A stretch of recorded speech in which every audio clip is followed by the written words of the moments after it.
कक्षा 12 में एक महत्वपूर्ण प्रश्न कूलाम का नियम क्या है, इसके आधार पर एकांक आवेश को परिभाषित कीजिए, ये हम हल कर रहे हैं। तो सन 1785 में फ्रांस के वैज्ञानिक सीए कूलाम ने दो स्थिर बिंदु आवेश माने वो छोटे आवेश, दूरी की तुलना में आवेश बहुत कम हो, उनको कहते हैं बिंदु आवेश। दो बिंदु आवेशों के बीच लगने वाले आकर्षण या प्रतिकर्षण बल, मान लो ये आवेश हैं Q1 और Q2, ये बिंदु आवेश हैं, दूरी की तुलना में ये अत्यंत कम है, इनके बीच की दूरी मान लो r है। अगर ये समान आवेश हैं अर्थात सजातीय आवेश हैं तो इनके बीच प्रतिकर्षण होगा, और विजातीय हैं तो आकर्षण होगा। दोनों धन हैं तो प्रतिकर्षण होगा, दोनों आवेश अगर ऋण हैं तो भी प्रतिकर्षण होगा, एक धन और एक ऋण होगा तो इनमें आकर्षण होगा। तो इनके बीच एक बल कार्य करेगा जो आकर्षण का होगा या प्रतिकर्षण होगा। उसके लिए उन्होंने एक नियम दिया कि उस बल का मान कितना होगा। तो उनका नियम था, इनके बीच मान लो कोई बल F कार्य कर रहा है तो इस F का मान इनके गुणनफल के तो समानुपाती होता है, और ये बीच की दूरी के वर्ग के व्युत्क्रमानुपाती होता है। तो इसमें फ्रांसीसी वैज्ञानिक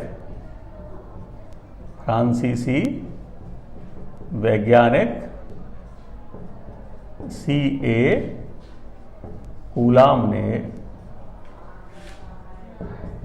सन 1785 में दो स्थिर बिंदु आवेशों के बीच कार्य करने वाले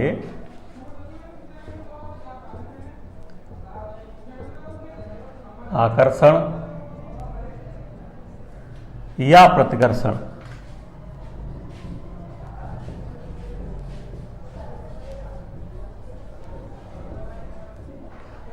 प्रतिकर्षण बल के लिए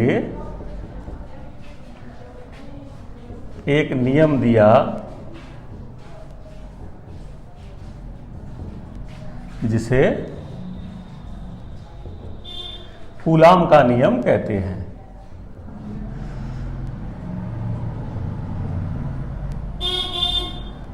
कूलाम का नियम कहते हैं, इसके अनुसार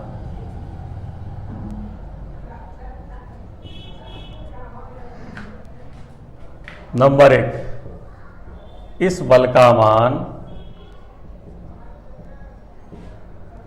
दोनों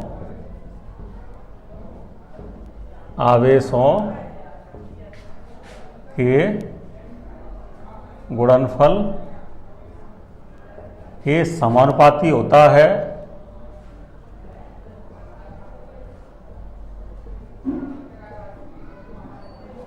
अर्थात F समानुपाती Q1 गुणा Q2। तो ये गुणनफल के समानुपाती हो गया इस बल का मान। और नंबर 2, इस बल का मान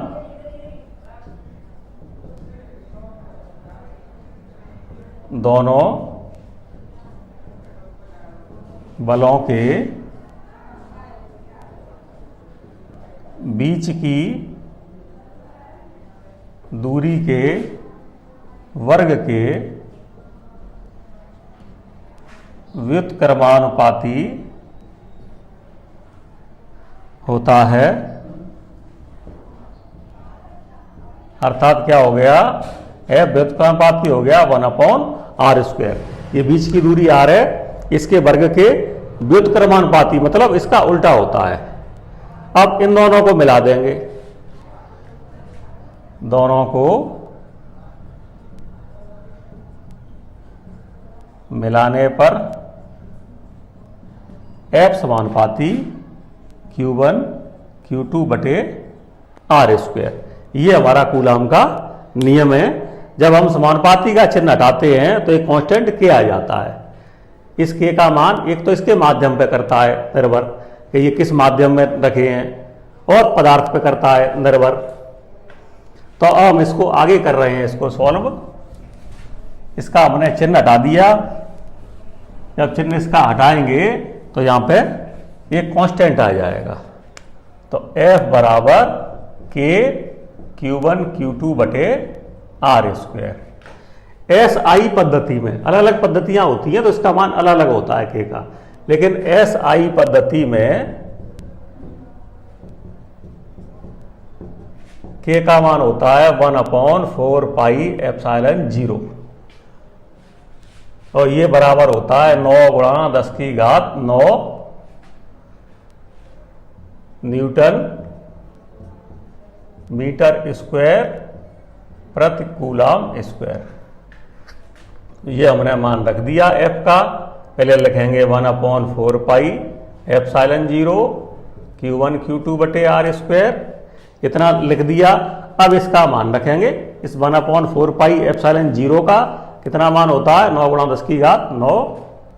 तो F बराबर 9 गुणा 10 की घात 9, इसका मान आ गया Q1 Q2 बटे R स्क्वायर। ये बल है तो इसकी इकाई न्यूटन आ जाएगी। तो ये हो गया कूलाम का नियम। कौन सी पद्धति में हो गया? SI पद्धति में, जब माध्यम वायु या निर्वात है। ये किसके लिए है? वायु या निर्वात के लिए। अब इसके आधार पर एकांक आवेश को परिभाषित करना है। तो एकांक आवेश माने जिसका आवेश एक हो, तो इसी में हम रखते हैं मान। एकांक आवेश को परिभाषित करने के लिए किसमें रखेंगे? इसी में रखेंगे मान। अब मैं लिख रहा हूं एकांक आवेश।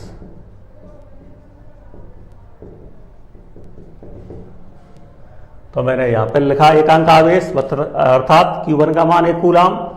ये भी एकांक आवेश है, इसका मान भी 1 कूलाम। बीच की दूरी भी मैंने ली 1 मीटर। तो क्या लिखा? Q1 बराबर Q2 बराबर 1 कूलाम। SI पद्धति में है ये सभी मान। R बराबर 1 मीटर। जब ये मान यहां रखेंगे तो F का मान 9 गुणा 10 की घात 9, इसकी जगह बना जाएगा, इसकी जगह भी बना जाएगा, बटे 1 का स्क्वायर।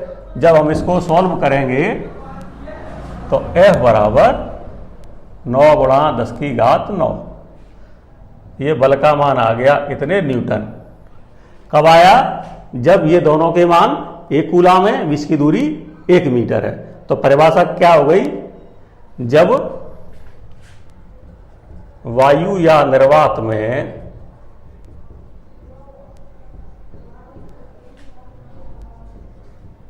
एक कूलाम का आवेश, एक कूलाम का आवेश अपने ही समान सजातीय आवेश को, सजातीय आवेश को, सजाती माने अगर ये पॉजिटिव चार्ज है तो उस पर भी पॉजिटिव होना चाहिए, इस पर नेगेटिव है तो उस पर भी नेगेटिव होना चाहिए। सजाती आवेश को कितने बल से प्रतिकर्षित करें और बीच की दूरी 1 मीटर हो। सजाती आवेश को 1 मीटर की दूरी पर रखने पर 9 गुणा 10 की घात 9 न्यूटन के बल से प्रतिकर्षित करें।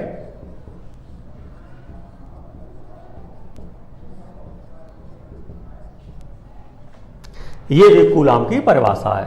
जैसा मैंने अभी बताया था, ये आवेश होते हैं Q1 Q2, तो इनके बीच जो बल का मान है, ये केंद्रों को मिलाने वाली ये रेखा है, इसके अनुदिश होता है। इस बल का मान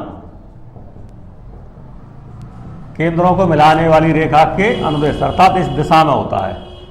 अगर दोनों समान आवेश हैं तो प्रतिकर्षण होगा, विपरीत आवेश हैं तो आकर्षण होगा। ये एकांक आवेश की परिभाषा हो गई। ये प्रश्न कक्षा 12 के लिए इंपोर्टेंट प्रश्न है।